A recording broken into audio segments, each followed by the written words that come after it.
fighting out of Brisbane, Queensland, Australia, Damien Beatdown Brown. What's up, folks? Welcome to the Wireless Podcast. I'm your host, Damien Brown, UFC and Army veteran. I created the Wireless Podcast to cover all things sport, lifestyle, physical and mental health. It's not about me, it's about the listeners. Follow me on Instagram, Twitter and Facebook at Beatdown155 or subscribe to our YouTube channel, the Wireless Podcast, and hopefully we can produce some wicked content for you in the near future. And welcome to the Wireless. Thanks for joining us today, Justin. Thanks for having me, Damien. No worries. So, folks, for those that are just listening to the audio, we have Justin Lawrence today, XFC founder and former promoter. Now living the high life as a dad, mate. But how you going? Yeah, good, mate. And how's isolation, lockdown, now that you're out of isolation?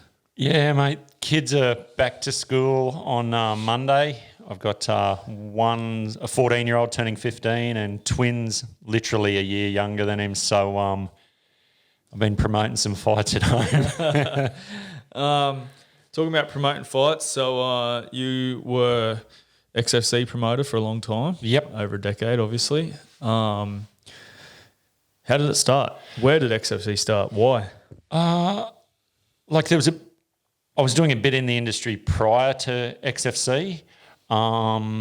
Just promoting fights here and there, working with Pancras, Japanese organisation in Australia, and some odds, like fights on kickboxing shows and stuff. I was approached by the son of quite a famous boxing promoter from Melbourne that did all of like Lester Ellis's fights. His old man did. Joe Cedar, he approached me and wanted to start an MMA show. So bang, we started a full-time show. It was, all I did. He had a job as well. Joe stayed around for a couple of shows and their family businesses led him, he got back into that more and more and I just kept going from there. Okay. So you took a bit of a break. How many shows did you do before you took the break? Which break were you speaking of? Did you take like 5 years or something like that there at one stage? I tend to have a bit of a, maybe? Yeah, something like that. I mean, like 2012 was when I sort of came back and started doing the shows where you would have like cornered Aiden Hawke, was it? Yep. Yeah, on that show, little show at Capella Bar. 2009, I got this thing like, I all about conflicts of interest and stuff, and I was managing fighters or promoting and da-da-da. So I was managing from about 2009 for a while and one thing led to another and came back, we'll do some more shows. And that was 2012. We'll get to that management bit soon because we're going to talk about that as well. And, fight contracts from a promoter's point of view and a manager's point of view at the same time. But so XFC as a promotion really produced some good athletes. Maybe not produced, but like hosted a lot of athletes that went on and did fantastic things. Yep. Rob Whittaker, Hector Lombard, all those guys competed on XFC at some point. How proud does that make you that those guys at some point, even though maybe they weren't solely on XFC, Yep. How proud does it make you to know that you were part of their journey? I'm sort of proud and happy for them. It's not like I'm patting my own back on that sort of stuff. With me, how I sort of, it's always going to go in a circle when you're looking for an answer with me, as you know. Well, it's about the athlete, right? And that's the way you feel about it as a promoter. It was never about you. It's about the athletes, but you provide the platform. Yeah, I mean, so I was rewinding back to even before XFC. I watched this today, this Dark Side, there's Dark Side pro wrestling things and doco about the Owen Hart death. And pro wrestling was what led me into MMA. I was trading a heap of tapes and stuff like that. Whatever I'm doing, I'm 700%. Yeah. So I was big into that, got tapes. I saw the sort of birth of modern MMA in Japan with the, Akira Maeda shoot kick where pro wrestlers gone Burko kick the shit out of we PG-13 or how's this work? However you want, just go for broke. So, yeah, I saw the concept of MMA in Japan pre-UFC and I was hooked on it. And got to the stage here in Australia where I'm like, well, no one's doing this here. You know, I've got to do it. Everyone will ask me, were you a fighter because you were promoting or, you know, being big, I guess it makes people perhaps think that I might have been a large person.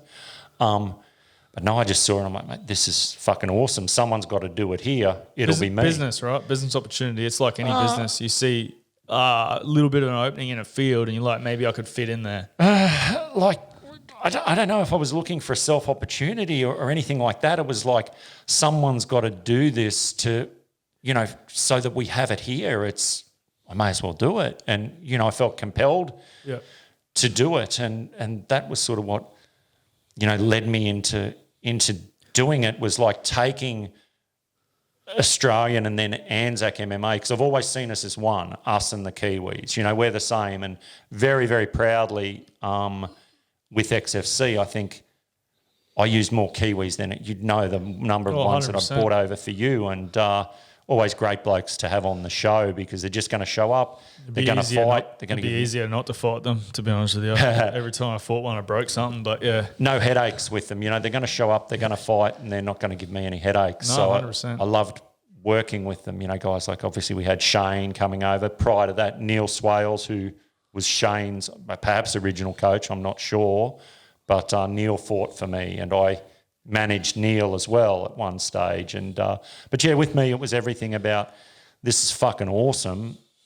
I want to take it to the world. I want to put Australian MMA on this world map. And it was very hard for me to walk away. You know, I sold the show 2016. Then I've got, what was I don't know whether it was you first or Charlie with Tough, but that all came at me at once. Yeah, look, so 2016, you sold the show. The last show you did was the last show I was on. February. Yep. Because then I fought in the UFC in March. Yeah. So you know, I competed against Pumau Campbell on your show, which was New Zealand Navy and Australian Army. Yep. And the Army never loses to the Navy and Australians never lose to New Zealanders. So it was win-win that night. And he played Slice of Heaven, so it was all good. So, you know, really good guy, tough competitor. Even though I was on a 4-fight win streak, he could just put you to sleep with one punch. And he'd done it to the last two guys he'd fought, including one of my teammates, you know, just losing a fight, drops the right hand, people are asleep. So really good last card. And then you sold the show. Yep. Well, I knew going into the show that we were getting out. It was a memorial show for Ben Quarmby, and it obviously meant a lot to me and a lot of other people. We got to the stage in life where I can't walk and chew gum at the same time. I can only do one thing. Something had to give. It was either the show, my wife's business, or the kids. So yeah, well, 100%. I mean, we all get to that point, right? Yep. That's why athletes retire. So it's so you sold the show, and then you sort of took on well, you'd already done it, but you sort of took on like a management thing, right? So that's what brings me to the next point. So I'm happy to talk about it because most people don't actually know. I wasn't the first choice for the UFC. No. So the UFC, Joe Silver in particular, one of the easiest guys I've ever dealt with in the fight game, straightforward, had very little interactions with him, but when I did, it was like, hey, what about this? No. And this is why. What do I have to do? Go do this. Like just straightforward, down the line. Yeah, There was bullshit. No mincing words from his end. Yep. And there was no misunderstanding from my end or second guessing. It was like you just knew what was going on. So UFC Brisbane comes around and Abel Trujillo. Who you fought? No, the guy that had the visa issues. I can't even remember. So I think he was meant to fight Ross Pearson. It was a big shuffle with a few fights. Abel Trujillo had some visa problems. We're like 7 days out. Couldn't get into Australia. So Chad, I can't remember his last name. Chad Laprise. He fights Ross Pearson instead, which leaves Alan Patrick without an opponent. Yep. So that's where I come in. Joe Silver contacts you. Yep. Asks for Nick Patterson. So I'd been in Vegas for fight week the year before, and I'm trying to beat down Joe's door. Like, look, and had known Joe before UFC. Yeah. I'd known him for a very, very, very long time. I think at one stage in Australia, it was really only Elvis and myself that had that contact to the UFC. The further back you go, we're both good mates with Joe. Now it's just a type away. But anyway, I pitched him about Nick. I think it was the night Jesse was fighting on Invicta. I had the Invicta card. I went and saw him there. Nothing happened, and Nick's, I guess, since retired and had a couple of losses. And yeah, he beat. Well, I think he was on a pretty wicked win streak there at one stage. Now I think he had maybe some medical issues that led to his move up to welterweight, which the UFC, that was obviously between when you'd spoken to him and when the UFC contacted you at the start of March and said, hey, listen, is Nick still available? He'd moved to welterweight by then, but this is a lightweight opportunity. I think he may have still been, fighting at both. Nick's type 1 diabetic. Yeah. So the call for me was, hey, boom, have you got this kid?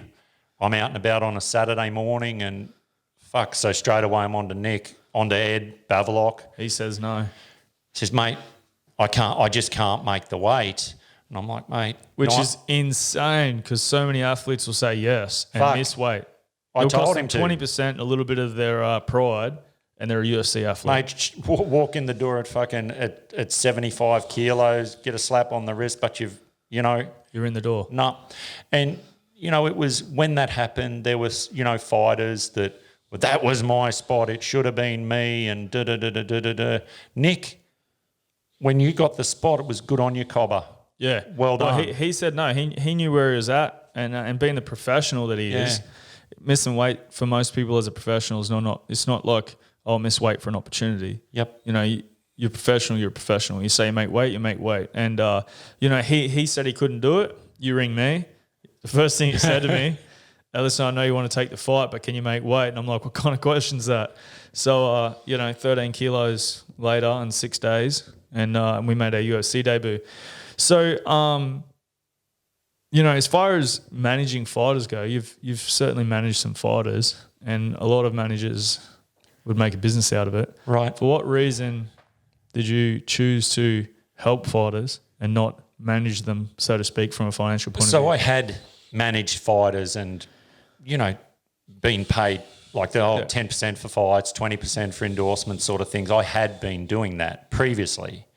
However, we got to a position in life where, we're okay, and with yourself and, Charlie and Luke and whatnot, it was more a case of with me, like, I know I could help these guys. What sort of cunt would I be if I didn't do it? Yeah. And, for me, it's like I didn't need that 10%. Well, you didn't like go searching to take on a bunch of athletes. You helped the ones that have been on your show. They're my mates, yeah. I was reciprocating a favour. We'd build a relationship, so then you're like, well, I can help this person, so you help. Like it'd be like if the UFC rang and said, do you have this guy? And you're like, oh, I'm not managing anymore. Yeah. That's like really shitty thing to do to someone that's like chased this their whole life. No, as soon as you got an opportunity, you hand it on kind of thing. The Nick thing was there. Well, Nick can't do it. Who can do this is what I'm thinking of straight away. Who can I help here and how can I solve Joe and the UFC's problem? And I knew with yourself being here that we'd have a strong case. I forget the pitch that I gave him. Like 5-fight win streak, 4 finishes. Yep. And it was obviously very important too, like Steve Windley, the UFC doctor's here. I can have him in front of a doctor today and we'll get this done. He knew me as a manager that we've only got a week to tick off all the boxes, and you remember all the crap that you had to go through. Literally like 2 days in a row just sitting in medical suites getting scans done. But, it really comes back to that opportunity thing. It's the best person in the best place at the right time. Absolutely. Like you can be a guy in America on a 30-fight win streak, and if the fight's in Australia and, there's a guy that lives in that town, like you're the guy that's going to get it. You know what I mean? Like, it's happened on numerous occasions. I was almost re-signed with them last year, start last year, and that was all based on the only thing that was the difference was the 2 towns. Do you know what I mean? And where was that one for, mate? That was for 232. I think it was in Melbourne. Oh, Australian card. So there was 2 guys. Not 242, not Whittaker Adesanya? No, 232. Okay. I think. Anyway, without going into details, it was like 2 names offered to their team. Their team chose one. That's literally how close it is. The you know opponent, what I mean? It's like sometimes, it's not, they don't care whether you're on a 5-fight, 10-fight win streak. It's like they need to put someone in there. Yeah, and I do believe too that a lot of the time, there's jobs for the boys as well, and these UFC matchmakers have relationships with managers. I've been there firsthand, and I've seen that. There's so much more that we can only speculate as to what we think. People win 20 fights in a row and they go, I'm next, and it just doesn't work like that. It's all based on the right person, right place, right time kind of thing. Yep.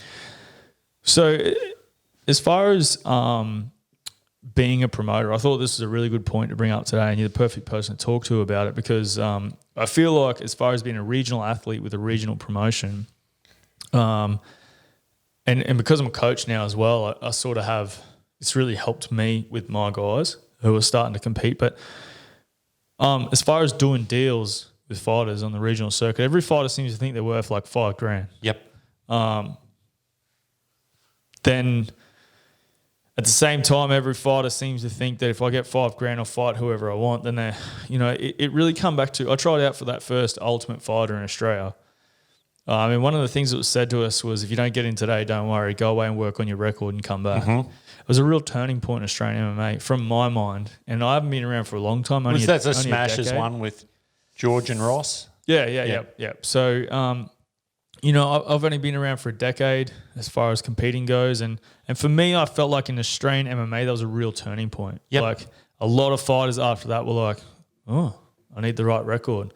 So all the good fights went, and people wanted the fights that were going to get them to where they're trying to go, No one really fights regionally to just fight regionally. And if they do, they only have like 2 or 3 fights for fun and then they're done. If someone's having 10 or 15 fights, they're probably looking at the bigger goal. Yep. So everyone wants top dollar and everyone wants the easiest opponent. Right? They don't go together. No. Yeah, you can't pick and choose your opponent and then ask for $5,000. Polar opposites, really. So, I fought overseas, had a few fights, took a few loss, couple split decisions or a few losses. But anyway, I came back to Australia. I knew that my career was at a crossroads. I needed to come up with a system that would get me to my goal. I don't knock any opponents back. I never say no to an opponent.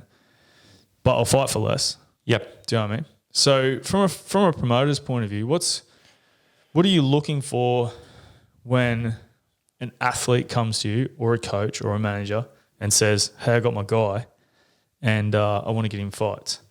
Yeah. What's the first thing that you're looking for from a promoter's point of view? And I guess what I'm trying to get at is for any regional athletes who don't have managers, which a lot of them don't.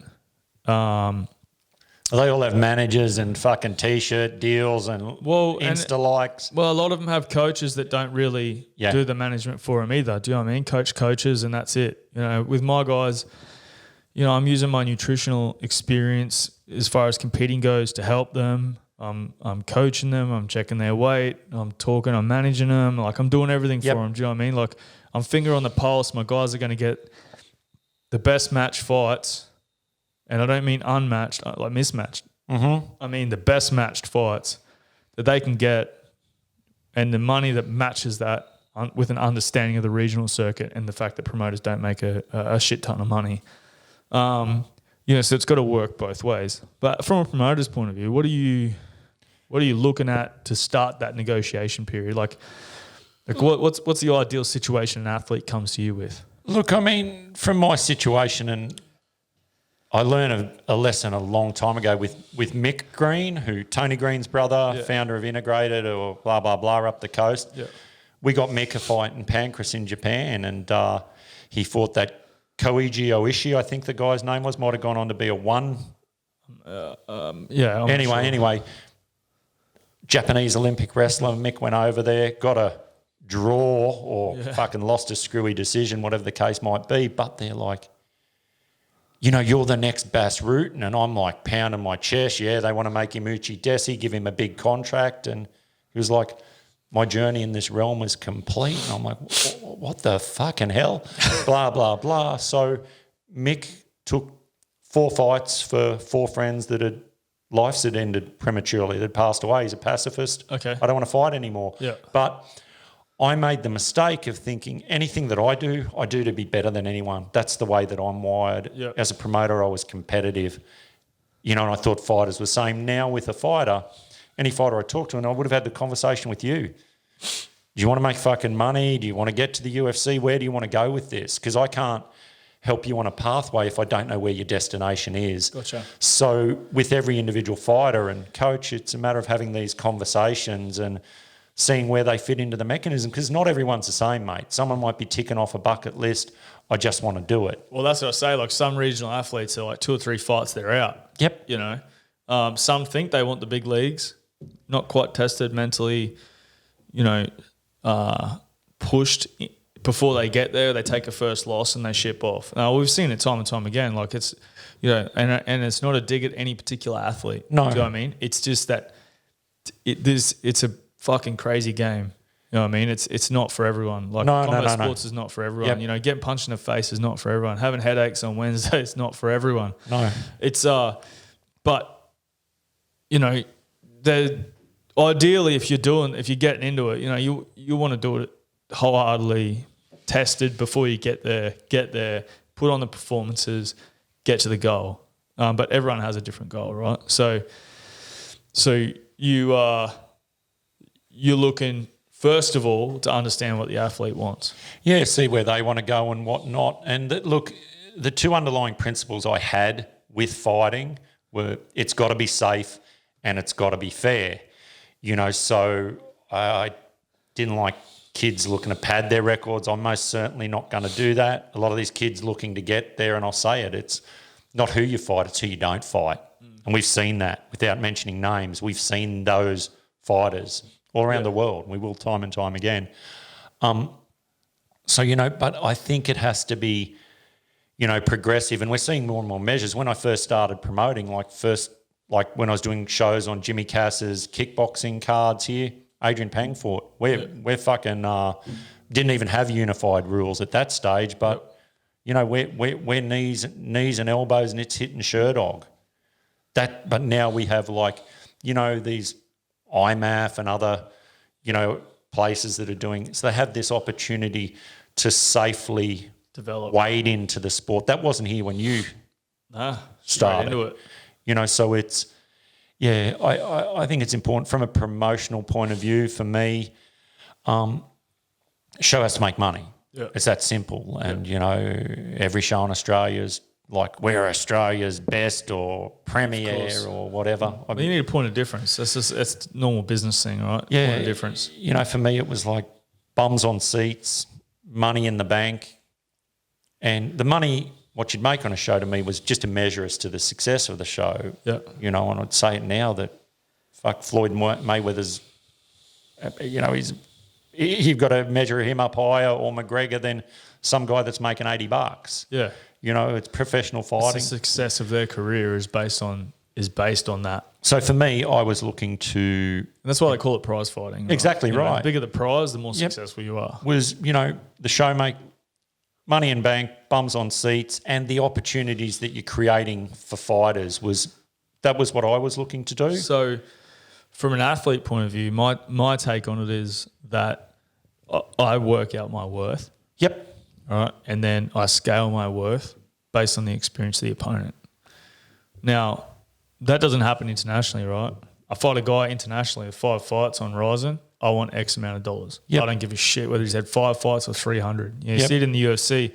Guys get paid the same. You fight who they put in front of you, right? If the guy's had if he's 5-0 heavyweight and he's signed with the UFC, he fights whoever they tell him to. If Cain Velasquez is on a 3-fight losing streak, he fights that guy that's 5-0. You don't get to choose that. You know what I mean? But regionally, to navigate a career, I found the best way was to, well, one, be honest with the promoter. Yep. Tell him what you're trying to achieve. I was trying to get to the UFC, you know what I mean? It wasn't about money for me.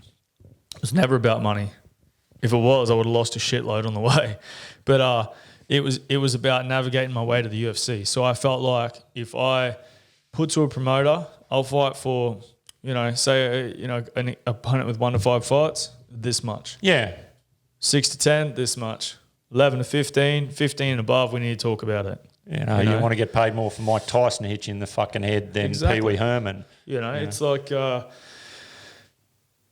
never knock a fight back, but I'm not going to fight, JJ Ambrose for $500. No. It doesn't work like that. Yep. You know what I mean? He's fought in Bellator. He's fought anyone with any common sense and any combat sports business sense knows that. But there's an easy way to navigate through your career that creates good relationships with promoters, and that's to make yourself valuable to them. Yep. And my opinion is making yourself valuable is selling a shitload of tickets, which obviously is commission-based for most athletes.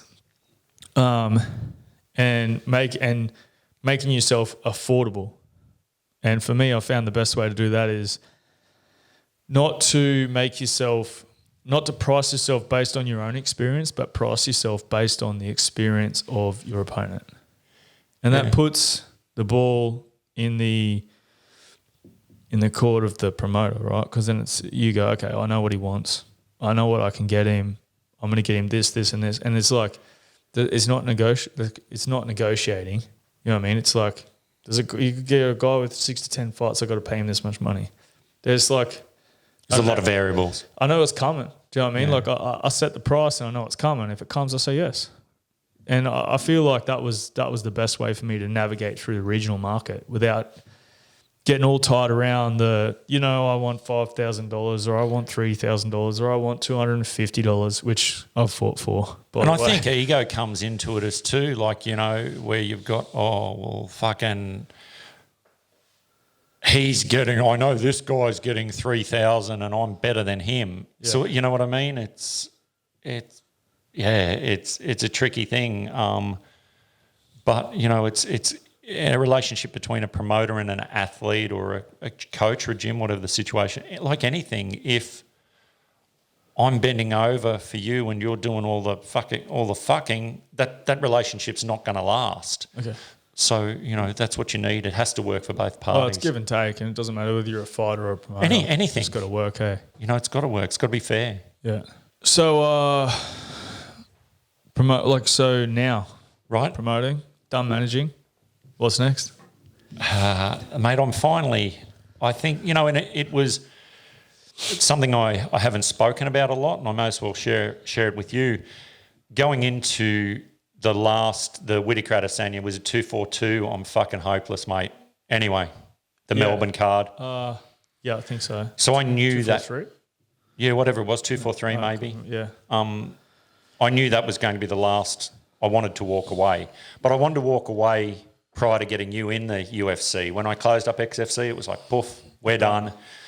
They hit me up, my mate that runs Ultimate Fighter, we need a flyweight. It sucked you right in. So I had to help Charlie, who's a great friend of mine, great fighter. Then it was the Nick thing. Then it was you. Yep, and with you, I obviously helped you get in. I was like, mate, you're a smart guy. You don't need to manage. You don't need to be paying anyone. If you need to run anything by me, I'm here to help. But I don't, I'm trying to leave this all behind me. UFC New Zealand came around and it was, fuck, Luke Jameau's great fighter. He deserves to be on. I know I can help him. What kind of prick would I be if I didn't?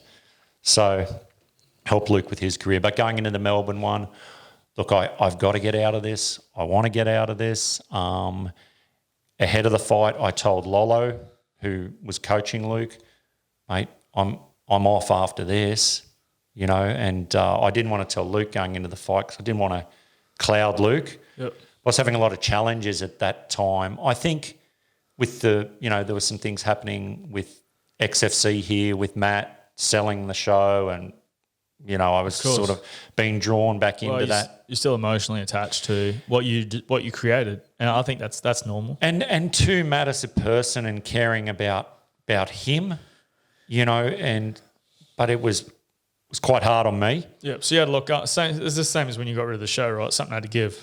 Yeah. So you got to that point. Yeah. So, but going down, I knew I was walking away, and it was hard.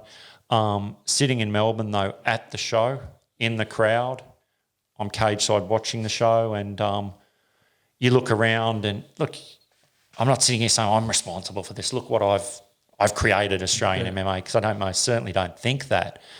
But you see their medical teams headed by a doctor that, you know, I gave a start. I'm seeing like all these people, like even now seeing, you know, and I haven't worked with him, seeing like, you know, Geordie and guys like that. There's so many great people here in different aspects of the sport, not just fighters, and you know that you help pave the way for that to happen. So sitting at that show, it was like, this is cool. I'm just going to be a fan now and sit back.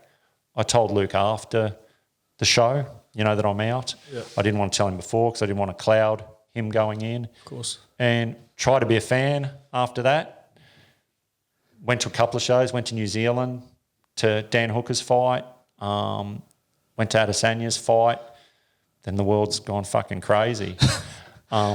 But yeah, it's... Now you don't need to manage because no fighters are fighting. No, I certainly don't. But it's, you know, I mean, measures are there now. I see even like on a domestic level, like, and I, you know, like even when you were looking for managers and stuff like this, I guess I'm anxious by nature and I worry and whatnot. But, you know, you see people now, like with Zen, and he's a great guy. You know, he cares about his fighters. I've learnt my lessons in this game, that's for sure, whether it's weight cutting, mismatches, traveling the world to fight someone from a block down the road, or having managers that care more about the business than they do about their athletes. Like I've been involved in it all, and I've got to say, like, I'm in a really good place right now. So you have that hindsight which enables you to help the Aaron Blackies or the Stuart Nichols and all the students at your gym. Man, I've got a fantastic team of athletes, coaches, management and sponsors. And really, like, you know, it's taken me 10 years, but I'm in a fantastic place as far as the sport goes, the business goes,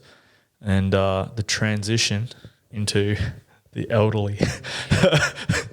You know, but it's definitely a really good place, and I'm fortunate that I have the relationships with people like yourself and Geordie and everyone else, where, you know, if I don't know the answer to something, I can go and get it. Yeah.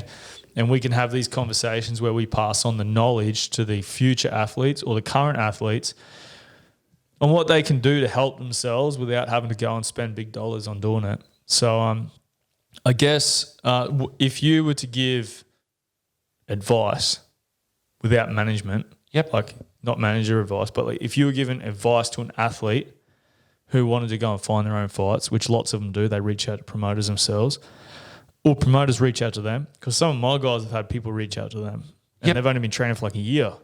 So if you were to have advice for any athletes on the regional circuit, what would it be?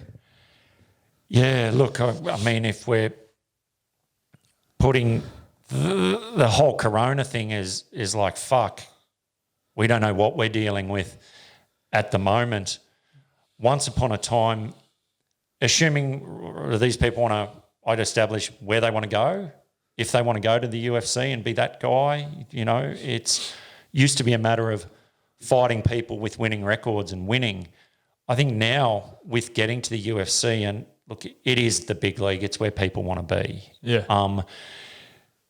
Now they put more of an emphasis upon people that are finishing fights, not so much as to who you're finishing, I believe, through what I see. They want that kid with the 12-0 undefeated record. And That's had 12 knockouts. Yeah, because he's going to come in and that'll either be legitimised or passed on to the fella that fucking obliterates him. Yeah, true. Whatever situation it might be, the UFC wins there. But with these guys, I mean, you've got to surround yourself with good people. You've got to have honesty. You know, in this situation, you can't work with a promoter that's full of shit, fucking lies, and, you know, and a promoter's not going to work with an athlete or a coach that does that. So as an athlete, they should work out exactly what they want out of the sport. First and foremost, you need to know where you're going before you make any steps. Build relationships with the right people. Yep. Be honest and upfront. Yep. And don't overvalue yourself. Look, I mean, everybody thinks they're better looking than what they are or smarter than what they really are, in my experience. But I mean, be realistic in what your ultimate goal is, and you might have to, there's going to be compromise in anything in life. Like they're athletes in a similar situation to what you were in when you started to work with me. I laid down, look, mate, I know you've made $3,000 for a fight or whatever, but that's not going to work. Yeah. We can make money together. You can sell tickets. I'm still going to pay you or whatever, and I'll invest in you and bringing the people in. But if this is all money down the drain, and I can't throw money down the drain. Yeah. Everybody has to win together. And So it's fine on a big scale, but on a smaller scale and like regional, national athletes with regional or like national promotions, I think it's important for an athlete to understand the promoter's position as well. Absolutely. Because, promoters aren't in that position. And a lot of them, some of them, might make good money, but a lot of them are in that position where, they don't just have money to throw away. They're not UFC. No, I mean, and I'll look at the sport and you'll see it looking back too, so many people that they see that show, they see the UFC and, I want to be that guy. I'm going to be Dana White and promote fucking fights, or you're going to be Conor McGregor and fight, or I'm going to be Greg Jackson and coach people, or the Joe Rogan or the Stitch Duran. People see that and they want to be that guy in their own backyard. I've had conversation with people from all over the world in the industry, and they'll all this is what they see, whether we're in Australia or wherever, all these people coming on with this influx of people. We see good, bad, smart, stupid, decent people, crooks, a lot of fucking batshit crazy people, guys coming on, putting on shows and blowing like fuck. All of a sudden now their marriage is gone, they've lost their house and they're 250 in the hole. Big ideas without starting off at the bottom. No, but, they might have good intents. Yeah. You can never confuse that with competence and ability though. And it's the same with fighters. How many guys have you seen wander into your gym with, this is my manager, I'm going to be this, I'm going to be that, and I'm, my son's the next Conor McGregor or whatever the case might be. Well, I'll make it very clear to every single athlete that walks through, or, when I say athlete, I mean everyone can be an athlete, do you know what I mean? But every single person that walks through my door, I'm very clear with it. Let's reassess in 12 months. You train with me, under my coaches for 12 months, and then we'll talk about it. Yeah. There's the exception to the rule. Michael Moss came to me with a goal. He wanted to fight for 2 amateur titles. He had an amateur background. He came from good gyms. He's trained with Alex Volkanovski. He already had a background. He was an athlete anyway. He played AFL. So he had the discipline and everything that went with it, which you try to build into a person that walks through the door.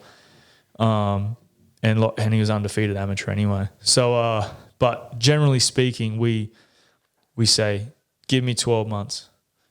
In about 10 to 12 months' time, we'll talk about it. We'll see where you're at. We'll work on some things, and we'll get you a fight. And then you've got to determine whether it's C class, B class, where you go from there. But yeah, it's athletes definitely have to have the right people around them, and they definitely absolutely. They definitely have to understand the promoter's point of view as well, and position. But we've gone for a while there, and we'll wrap it up because people are probably at work by the time they listen to this. But look, I appreciate you coming on. I know you don't do a lot of podcasts. I appreciate all the work that you've done for the sport in Australia. For me personally, my UFC journey, although it was only 6 fights, but it wouldn't have happened without you. And I know that because I was eating 2 meat pies for lunch while you called me at work in my full-time job. Yeah. So I appreciate everything you've done for me and for the sport, and I appreciate your insight from a promoter's point of view and a manager's point of view today for the people listening. So thanks for coming on, man. No worries, mate. Thanks and look, good luck with this. Good luck with the gym and everything moving forward with whatever's going to happen in this sport. Yeah, sweet. Thanks. Right, and by the way, guys, Rams Home Loans. Yeah. Balabar. Give him a shout out there, but reach out to them. Seriously. Got my home loans through them. Awesome people, and definitely worth chatting to them. So thanks for that, man. Thank you, Damien.